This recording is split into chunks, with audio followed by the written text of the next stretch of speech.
रसूलुल्लाह सल्लल्लाहु अलैहि वसल्लम ने फरमाया, कोई बंदा उस वक्त तक मोमिन नहीं हो सकता जब तक मैं उसे उसके अहल व अयाल, माल और सब लोगों से ज़्यादा महबूब ना हूँ। अस्सलाम वालेकुम, कैसे आप सब। आज का जो व्लॉग है वो रमज़ान की तैयारियों के बारे में है।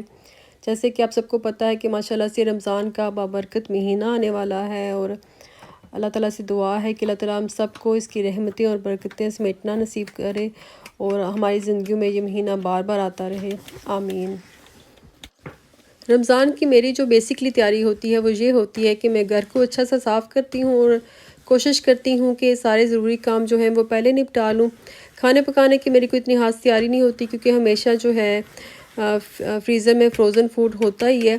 लेकिन इस दफ़ा इत्तेफाक से ऐसा हुआ है कि रमज़ान भी आ रहा है और मेरा जो है फ्रोज़न फूड भी ख़त्म हो चुका है, तो मैंने सोचा वो भी बना देती हूँ, फिर आपके साथ भी शेयर कर देती हूँ। अभी मैं स्प्रिंग रोल्स की तैयारी कर रही हूँ, जो कि मैंने चिकन की कीमे और वेजिटेबल के साथ बनाए। वेजिटेबल्स पे मैंने गाजरें, आलू और मटर और साथ मैंने स्वीट कॉर्न डाले। अच्छा, स्प्रिंग रोल्स के लिए मैंने एक अनियन को थोड़े से ऑयल में सौते कर लिया था। तो फिर उसमें मैंने तकरीबन 900 ग्राम या फिर 1 kg कीमा था चिकन का, तो वो मैंने डाल के तो उसको मैंने अच्छी तरह से भून लिया। स्प्रिंग रोल्स और समोसे में इतने ज़्यादा तैयार नहीं करूँगी क्योंकि रमज़ान में मेरी कोशिश होती है कि मैं तली हुई चीज़ें ज़रा कम खाऊँ और उसके बजाय मैं फ्रूट्स ज़रा ज़्यादा इस्तेमाल करूँ, तो इस वजह से फिर मैं कम बनाती हूँ। अच्छा, कीमे को मैंने अच्छी तरह से भून लिया। फिर उसमें मैंने ज़रूरी मसाले लाइक नमक, सुरख मिर्च, कुटी हुई लाल मिर्च, धनिया पाउडर और ज़ीरा पाउडर डाल के तो फिर मैंने इनको दोबारा से अच्छी तरह से भून लिया।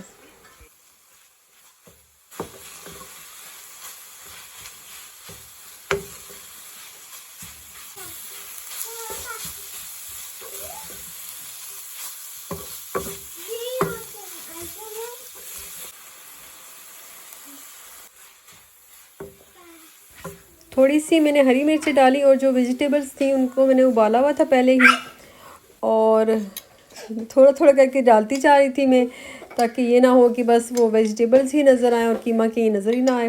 तो इसलिए फिर मैंने वेजिटेबल्स को पहले थोड़ा डाला और फिर देखा कि अगर ज़रूरत है तो डालूँ, बस ज़रूरत है नहीं पड़ी थी। बड़ा अच्छा उनका हो गया था, कलर भी और कम्बिनेशन भी।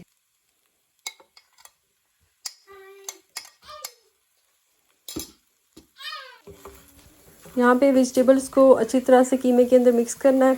पकाने की ज़रूरत नहीं है क्योंकि दोनों ही चीज़ें ऑलरेडी पकी हुई हैं। बस इनको अच्छी तरह से मिक्स करके तो फिर ये फिलिंग तैयार हो गई है स्प्रिंग रोल्स के लिए।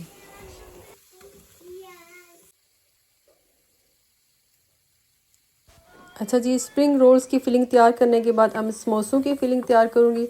उसके लिए मैंने हाफ़ अनियन को थोड़े से ऑयल में सौते कर लेना है और चिकन जो है मैंने उसको ऑलरेडी उबाला हुआ है, चिकन बोनलेस है थाई का, और इसको मैंने थोड़ा थोड़ा सा श्रेड भी किया हुआ है।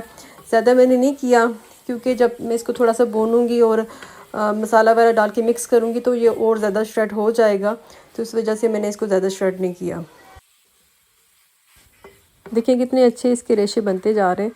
थोड़ा सा इसको भूनूंगी ताकि जो इसकी एक स्मेल होती है वो ख़त्म हो जाए, और उसके बाद फिर जो बेसिक मसाले हैं नमक, मिर्च, कुटी हुई लाल मिर्च, धनिया पाउडर और ज़ीरा पाउडर, और फिर मैंने इसमें कुटा हुआ धनिया भी डाला, तो डाल के मैं अच्छी तरह से मिक्स कर लूँगी और थोड़े से मसाले भी भून लूँगी।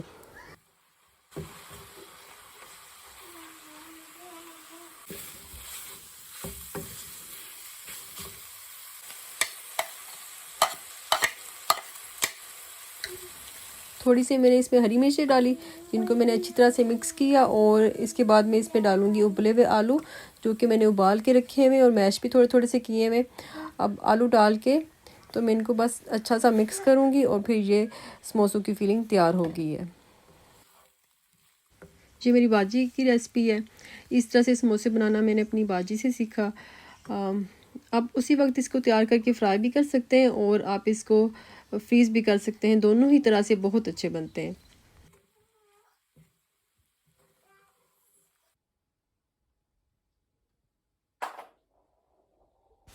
समोसे की पट्टियाँ बनाने के लिए मैंने मैदा लिया, अंदाजे से लिया मैंने। उसमें थोड़ा सा मैंने ज़ीरा डाला, थोड़ा सा नमक डाला। अब मैं इसमें थोड़ा सा ऑयल डालूँगी। ऑयल डाल के मैं थोड़ा इसको मिक्स करूँगी और देखूँगी कि मुझे मज़ीद ऑयल की ज़रूरत पड़ती है कि नहीं, और अगर मज़ीद ऑयल की ज़रूरत है तो थोड़ा सा ऑयल मैं इसमें मज़ीद डाल के तो फिर इसको मिक्स करूँगी।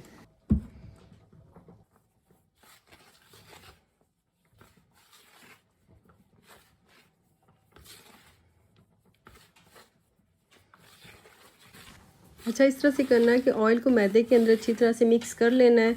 उसके बाद थोड़ा सा मैदा हाथ में लेके उसको ऐसे मुट्ठी में दबा के चेक करना है। अगर वो आपस में जुड़ जाता है तो वो फिर गूंदने के लिए तैयार है। फिर थोड़ा थोड़ा पानी डाल के गूंदते जाएं। ना इसको बहुत सख्त बनाना है और ना बहुत नरम करना है।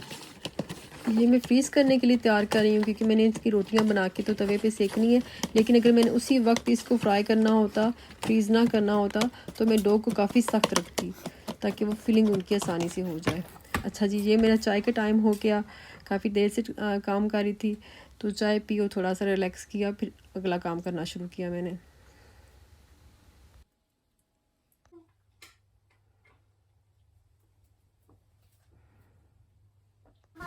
पुदीने की चटनी भी बनाऊंगी फ्रीज़ करने के लिए। तो उसके लिए मैंने 1 गट्ठी पुदीना लिया था और तकरीबन 1.5 गट्ठी मैंने धनिया लिया।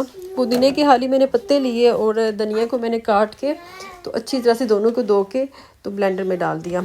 अब मैं इसमें 3 हरी मिर्चें डालूँगी। हरी मिर्चें मैं ज़्यादा नहीं डाल रही क्योंकि बहुत तेज़ थी, इस वजह से ज़्यादा नहीं डाल रही। और थोड़ा सा मैंने लहसुन और थोड़ा सा अदरक डाला। थोड़ा सा मैंने इसमें पानी डाला। पानी यूजुअली मैं नहीं डालती, लेमन जूस ही डालती हूँ, लेकिन आज चूँकि लेमन ख़त्म हो चुके थे इस वजह से फिर मैंने पानी डाल के तो उसकी फिर मैंने वो एक चटनी सी बना ली, एक पेस्ट बना ली ब्लेंडर में।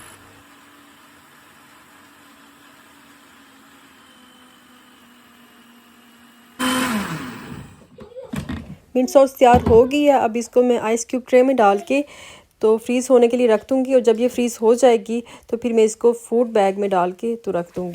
नमक मैंने नहीं डाला, मैं नमक नहीं डालती होती। मैं नमक हमेशा उस वक्त डालती हूँ जब मैं मिंट सॉस तैयार करती हूँ योगर्ट में मिक्स करके, तो उस वक्त मैं नमक डालती हूँ। अच्छा, मैं स्प्रिंग रोल्स तैयार करने लगी हूँ। तो उसके लिए जो शीट्स थी वो मैंने बनी हुई ली थी, मैंने खुद नहीं बनाई थी। तो इससे बड़ी आसानी से और बड़ी जल्दी जो है वो रोल्स बन जाते हैं। शीट्स काफ़ी सारी थी जो बच भी गई, तो मैंने वो रख दी फ्रीज़र में। तो अब नेक्स्ट टाइम मैं डिफरेंट किस्म की फिलिंग तैयार करके तो फिर और जो है वो बना लूँगी स्प्रिंग रोल्स। मैदे से मैंने एक लेस ही तैयार की हुई थी जिसको मैंने स्प्रिंग रोल की जो शीट है उसके आखिरी कोने पे लगा के तो उसको इस तरह से जोड़ लिया और इस तरह से मैंने 1 बाय 1 सारे जो हैं वो रोल्स तैयार कर लिए।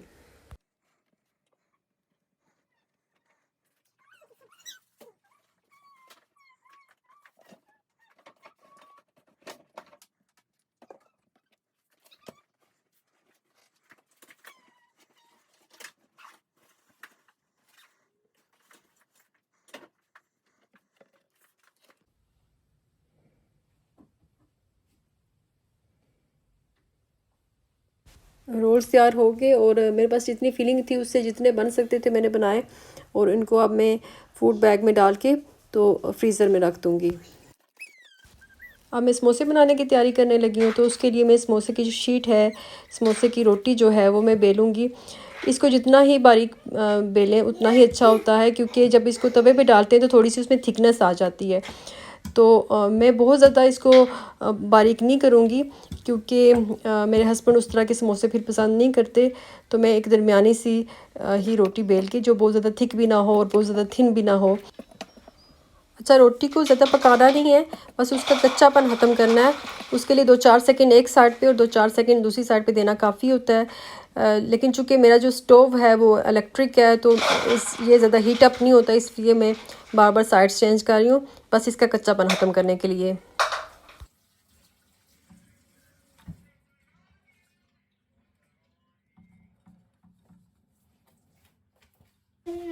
अच्छा, यहाँ पे मैं आपसे एक बात ज़रूर शेयर करना चाहूँगी कि समोसों की जो फिलिंग है उसको बनाने का तरीका मैंने अपनी सिस्टर से सीखा, लेकिन समोसे बना के तो फ्रीज़ कैसे करने वो तरीका मुझे मेरी फ्रेंड ने सिखाया। तो मेरे ख़्याल में अगर आप किसी से कोई चीज़ सीखते हैं, कोई अच्छी बात सीखते हैं, तो आपको उसको याद भी रखना चाहिए और उसका क्रेडिट भी उसको ज़रूर देना चाहिए।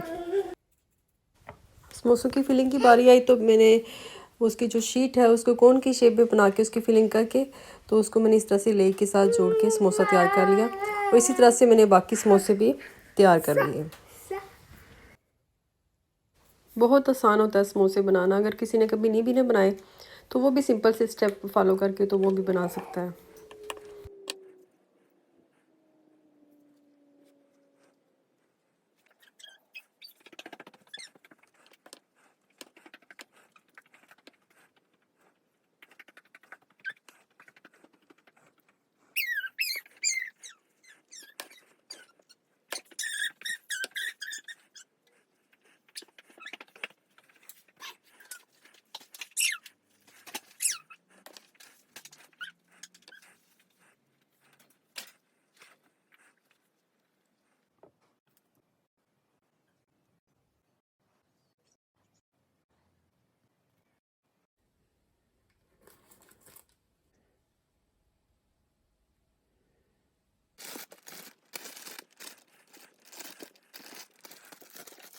समोसे जब तैयार हो गए तो मैंने उनको फूड बैग में डाल के तो फ्रीज़र में रख दिया और जो मैंने मिंट सॉस बनाई थी वो भी फ्रीज़ हो चुकी थी तो उसको भी मैंने ऐसे बैग्स में डाल के तो उसको फ्रीज़र में रख दिया।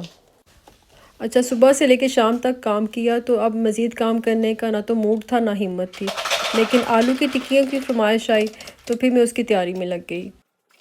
ये फरमाइश मेरी फ्रेंड ने की थी, उन्होंने बोला कि जैसे स्कूल में आलू की टिक्कियाँ मिला करती थी वैसी टिक्कियाँ बनाओ, तो फिर मैं वो बनाने लगी।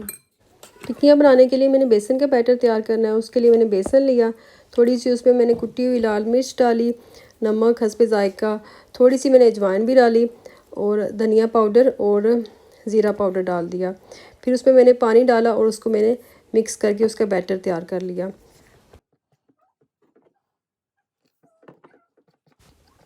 साथ साथ पानी डालते जाएं और साथ साथ मिक्स करते जाएं तो इस तरह से अच्छा बैटर बनता है। और फिर जब बेसन की कोई चीज़ बना रहे हो तो बेसन को थोड़ी देर पहले घोल के रखना पड़ता है, उससे जो रिज़ल्ट है वो ज़्यादा अच्छा आता है। ये मेरा बैटर तैयार है, मुझे इसी तरह का ही चाहिए। टिक्कियाँ बनाने के लिए मैंने आलू उबाल के मैश किए हुए थे, उसमें मैंने धनिया डाला, थोड़ी सी हरी मिर्ची डाली और थोड़ी सी मैंने कसूरी मेथी डाली। साथ मैंने थोड़ा सा उसमें धनिया पाउडर डाला, थोड़ा सा ज़ीरा पाउडर डाला और थोड़ा सा मैंने कुटा हुआ धनिया डाला, सुरख मिर्च डाली और मैंने कुटी हुई उसमें लाल मिर्च डाली और नमक डाल के तो मैंने उसको अच्छी तरह से मिक्स कर लिया।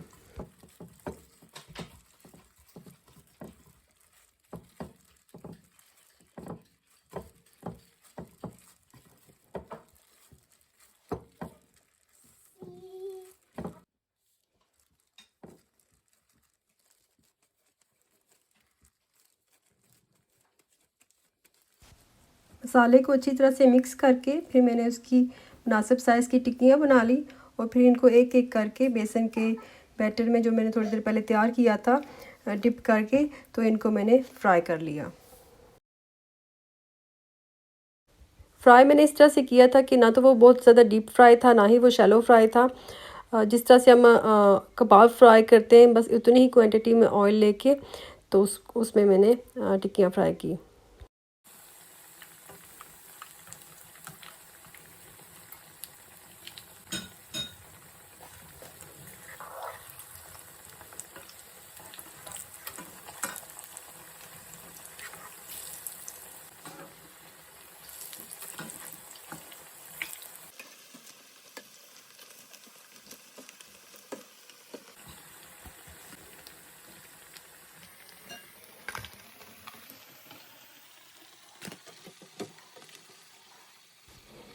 अच्छा जी, आलू की टिक्कियाँ तैयार होगी जैसे हमें स्कूल और कॉलेज में मिला करती थी।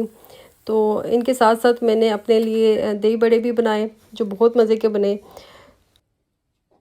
ये बिल्कुल इसी तरह से है जैसे पूरा दिन काम करने के बाद फिर खुद को ट्रीट देना। मैंने एक अच्छी सी एक दही बलों की प्लेट तैयार की और फिर रिलैक्स होके मैंने दही बड़े एंजॉय किए।